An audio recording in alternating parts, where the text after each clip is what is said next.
अस्सलामुअलैकुम दोस्तों इस वीडियो में हम आपको मौलाना फजल रहमान की फ़ैमिली के कुछ करतूतों के बारे में बताएंगे जो कि बहुत से हमारे पाकिस्तानी भाई नहीं जानते होंगे।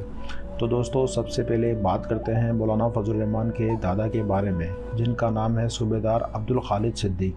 ये मौलाना फजल रहमान के दादा हैं, जिसे 1100 कबायलियों के कत्ले आम में मदद करने के अजीम कारनामे पर मलका विक्टोरिया ने मिलिट्री क्रॉस का अवार्ड दिया था और इनको इनाम और इकराम से नवाजा था।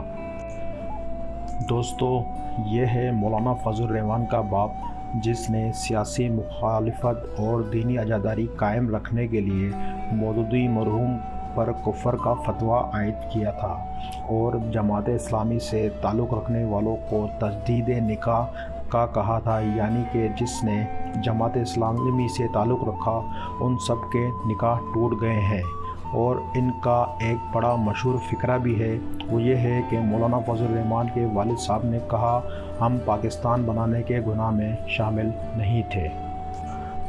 दोस्तों ये है मौलाना फजल रहमान का भाई अताउर रहमान, जिसे PIA में लाखों रुपयों की नौकरी देने के लिए एक नया शोबा बनाया गया, जबकि मौसूफ नौकरी के टेस्ट में 50% नंबर भी ना ले सके थे।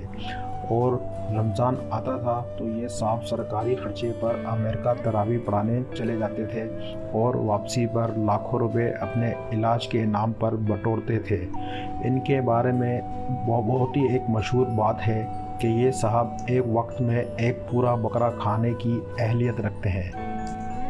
तो दोस्तों ये साहब तो किसी तारुफ के मोहताज नहीं हैं। दोस्तों आप कभी इनके मुंह से पाकिस्तान जिंदाबाद नहीं सुनेंगे, ना कभी आपने मौलाना फजल रहमान को कायद-ए-आज़म के मज़ार पर दुआ फातिहा करते हुए देखा होगा।